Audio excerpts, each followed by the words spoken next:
ಸ್ವಾತಂತ್ರ್ಯ ಪೂರ್ವದ ಘಟನಾವಳಿಗಳನ್ನು ನಾವು ಜ್ಞಾಪಿಸ್ಕೋಬೇಕು. ನೋಡಿ, ಅಲ್ಲಿ ಕೊಟ್ಟಂಥ ಈ ಗನ್ಗಳಿದ್ವಲ್ಲ, ಈ ರೈಫಲ್ಗಳಿದ್ವಲ್ಲ, ಅದಕ್ಕೆ ಹಂದಿ ಮತ್ತು ದನದ ಕೊಬ್ಬನ್ನು ತಿಕ್ಕಲಾಗಿದೆ ಅನ್ನುವಂಥದ್ದು ಇದೆಯಲ್ಲ, ಅದು ದೊಡ್ಡ ಮಟ್ಟದ ಸದ್ದಿಗೆ ಕಾರಣವಾಗಿತ್ತು. ಅಷ್ಟೇ ಅಲ್ಲ, ಬ್ರಿಟಿಷರ ವಿರುದ್ಧ ಎಷ್ಟು ಮಟ್ಟಿಗೆ ಸ್ವಾತಂತ್ರ್ಯ ಹೋರಾಟಗಾರರು ತಿರುಗಿ ಬಿದ್ದಿದ್ರು ನೋಡಿದ್ವಿ ನಾವು, ಅದನ್ನು ಓದಿದ್ದೀವಿ.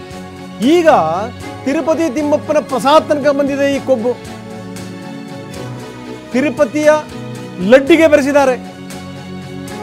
ಆಚಾರ್ಯ ಸತ್ಯೇಂದ್ರ ದಾಸ್ ಇದರ ಪ್ರಮುಖ ಅರ್ಚಕರು ಆಕ್ರೋಶ ವ್ಯಕ್ತಪಡಿಸಿದ್ದಾರೆ. ಇದು ನಮ್ಮ ವಿರುದ್ಧ ನಡೀತಿರುವಂತಹ ಅಂತಾರಾಷ್ಟ್ರೀಯ ಷಡ್ಯಂತ್ರ ಅಂತ ಹೇಳಿದ್ದಾರೆ. ಇದು ಸನಾತನ ಧರ್ಮದ ಮೇಲೆ ನಡೆದಂತ ದಾಳಿ.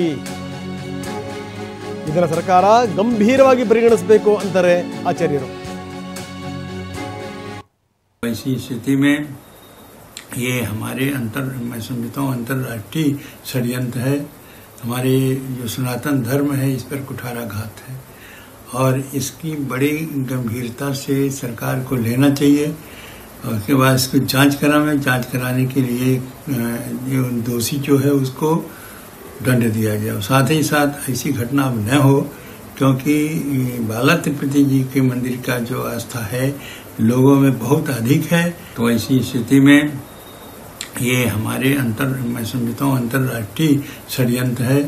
हमारे जो सनातन धर्म है इस पर कुठाराघात है और इसकी बड़ी गंभीरता से सरकार को लेना चाहिए. और उसके बाद इसको जांच कराने के लिए जो दोषी जो है उसको दंड दिया जाए. साथ ही साथ ऐसी घटना.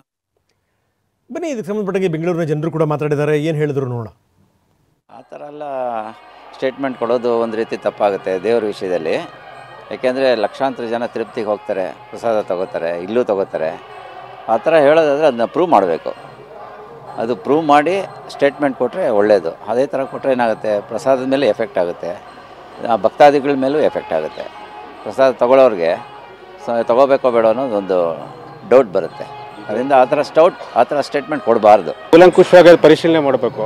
ಏಕೆಂದರೆ ಭಕ್ತಾದಿಗಳು ತುಂಬ ಜನ ತಿರುಪತಿ ತಿಮ್ಮಪ್ಪ ನಂಬ್ಕೊಂಡು, ನಾವು ಅಷ್ಟೇ ನಂಬ್ಕೊಂಡಿದ್ವಿ. ಇದು ಪ್ರಸಾದ ಬಂದಿರೋದು ಜನಗಳಿಗೆ ಸ್ವಲ್ಪ ಏನೋ ಒಂಥರ ಮುಜುಗರ ಇದೆ. ಬಟ್ ಇದು ಕ್ಲಿಯರಿಟಿ ಸಿಕ್ಕಿದ್ರೆ, ಆದಷ್ಟು ಬೇಗ ಸಿಕ್ಕಿದ್ರೆ ತುಂಬ ಒಳ್ಳೆಯದು. ಇನ್ನು ಬೆಂಗಳೂರಿಗೆ ಬರುತ್ತೆ ಸರ್, ಅದೇ ತಿರುಪತಿ ಲಡ್ಡು ಇಲ್ಲೂ ಇದು ಆಗುತ್ತೆ, ತೊಗೋತೀರಾ? ಎಷ್ಟೋ ಜನರಿಗೆ ತಿರುಪತಿಗೆ ತೊಗೊಳಕ್ಕಾಗಲ್ಲ. ಬಟ್ ಈಗ ಇನ್ಸ್ಟಾಗ್ರಾಮಲ್ಲೆಲ್ಲ ಇದಾಗ್ತಿರೋದು, ಅದು ಕನ್ಫರ್ಮ್ ನಿಜಾನ ಏನೋ ಅಂತ ನಮಗೆ ಸತ್ಯಾಸತ್ಯತೆ ಗೊತ್ತಿಲ್ಲ. ಅದು ಗೊತ್ತಾಗಿಂತ ಮುಂಚೆ ಇದೊಂದು ಕ್ಲಿಯರಿಟಿ, ಜನಗಳಿಗೆ ಒಂದು ಕ್ಲಿಯರಿಟಿ ಕೊಟ್ಟರೆ ತುಂಬ ಒಳ್ಳೆಯದು. ಅದು ಆ ಥರ ಏನೋ ಬೆರೆಸೋದಾದರೆ ಸಾರ್ವಜನಿಕರಿಗೆ ತೊಂದರೆ ಕೊಟ್ಟಂಗೆ ಆಗತ್ತೆ ಅಂತೀರ. ಯಾಕೆಂದರೆ ಅದು ದ್ರೋಹ, ಅದು ಮಾಡಬಾರ್ದಲ್ಲ. ಯಾಕೆಂದರೆ ಪ್ರೀತಿಯಿಂದ ಬರ್ತಾರೆ. ಯಾಕೆ